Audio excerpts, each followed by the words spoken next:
అందరికీ నమస్కారం. ఈరోజు భారతదేశం గర్వించదగ్గటువంటి వ్యక్తి, అంతర్జాతీయ స్థాయిలో బ్రిటిషు మూకపై అరవీర భయంకరమైనటువంటి పోరాటం సల్పి భారతదేశానికి స్వాతంత్రం వచ్చేటువంటి విధంగా మిక్కిలి ప్రయత్నం చేసి ప్రాణాలు దారపోసినటువంటి వ్యక్తి ఆజాద్ హింద్ ఫౌజ్ అనేటువంటి బిరుదుగా అంకితుడు. ఈరోజు ఆయన పుట్టినరోజు సందర్భంగా కొన్ని మాటలు పంచుకోవటం జరుగుతూ ఉంది. ఈరోజు ఆజాద్ హింద్ ఫౌజ్గా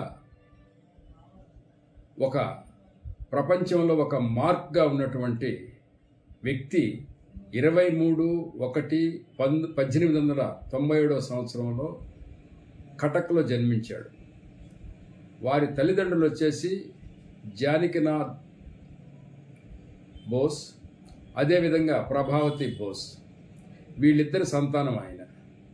ఈయన బ్రిటిషర్స్ యొక్క అరాచకానికి, వాళ్ళ అకృత్యానికి ఎదురొడ్డి పోరాడి భారతదేశానికి బానిస సంఖ్యలు తెంచేదానికి స్వతంత్ర సంగ్రామంలో తనదైన శైలిలో దూకి జూలు విదిలించి ప్రజల యొక్క నాడిని, ప్రజల యొక్క అభినందనల్ని పొంది బ్రిటిషర్స్ మీద గాంధేయవాదానికి వ్యతిరేకంగా సమాంతరంగా బ్రిటిషర్స్పై పోరాటం చేయడం జరిగింది. ఈయన రంగూన్లో తనదైనటువంటి మిలిటరీని ఏర్పాటు చేసుకొని రెండవ ప్రపంచ యుద్ధంలో కూడా పాల్గొనడం జరిగింది. ఈరోజు మనకి యువత దేశభక్తి భావం లేకుండా, అందరినీ అంటం లేదు, కొంతమంది చెడు వ్యసనాలకు లోనై మత్తుకి బానిసలై దేశభక్తి, తల్లిదండ్రుల యొక్క గౌరవము, ఉపాధ్యాయుల మీద గౌరవము, వ్యవస్థ ఉండేటువంటి బాధ్యత లేకుండా యువత చెడు మార్గంలో నడిచి ఒక అశాంతికి లోనై ఒక సాంఘిక వ్యతిరేక శక్తులుగా ఈరోజు దేశంలో మిగులుతున్నారు. దానివల్లనే అనేకమైనటువంటి నేరాలు, అనేకమైనటువంటి ఘోరాలు, అనేకమైనటువంటి అకృత్యాలు, ఆడపడుచుల మీద జరిగేటువంటి ఎన్నో నేరాలు కూడా మనం ఈరోజు చూస్తూ ఉన్నాం. ఇటువంటి సంస్కృతి మారాలి అంటే సుభాష్ చంద్రబోస్ నడిచినటువంటి బాట ఎంతో ఉత్తమం అని చెప్పేసి మేము భావిస్తూ ఉన్నాం.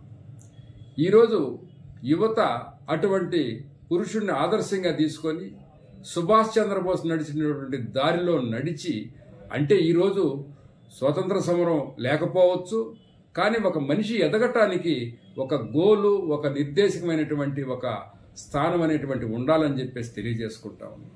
ఈరోజు ఎంతోమంది నాయకులకి దేశంలో వర్ధంతులు, పుట్టినరోజులు, జయంతులు జరుపుకుంటా ఉన్న పరిస్థితులు.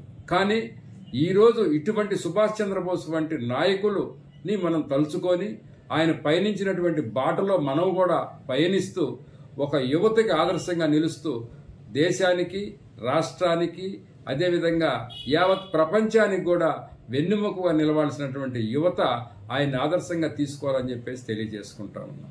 ఆయన దేశం కోసం పెళ్లి చేసుకోలేదు, తిరస్కరించాడు. లా చదివాడు.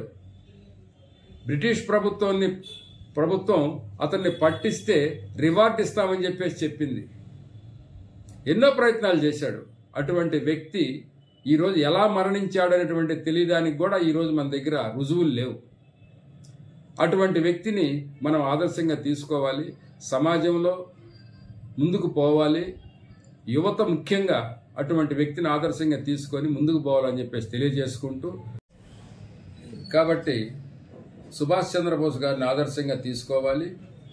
ముఖ్యంగా ఈరోజు అతని జయంతి సందర్భంగా ప్రతి పాఠశాలల్లో,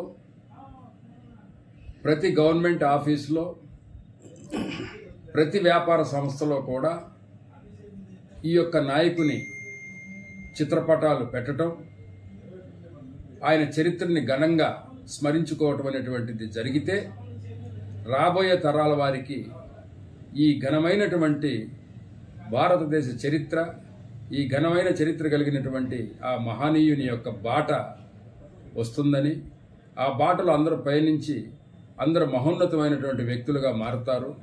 మహోన్నతమైనటువంటి వ్యక్తులు ఉన్నప్పుడే మహోన్నతమైనటువంటి సమాజం ఏర్పడుతుంది. ఈ మహోన్నతమైన సమాజం ఏర్పడినప్పుడే ఈ యావత్ ప్రపంచం కూడా ముందుకు పోతుందని చెప్పేసి తెలియజేసుకుంటూ, ఈరోజు నాకు ఈ అవకాశం కల్పించినటువంటి ఈ 7 స్టార్ యొక్క సంస్థకు కూడా ధన్యవాదాలు తెలియజేసుకుంటాను. భావితరాల విద్యార్థిని విద్యార్థులకు స్వతంత్ర సమరంలో ప్రాణత్యాగం చేసి అసూలు బసిన అమరవీరుల యొక్క త్యాగాలను, వారి యొక్క సేవలను భావితరాలకి విద్యార్థిని విద్యార్థులకు పాఠ్య పుస్తకాల్లో అంశాలుగా చేర్చాలని దాని మీద మీ యొక్క ఉద్దేశం? ఇది మంచి సూచన.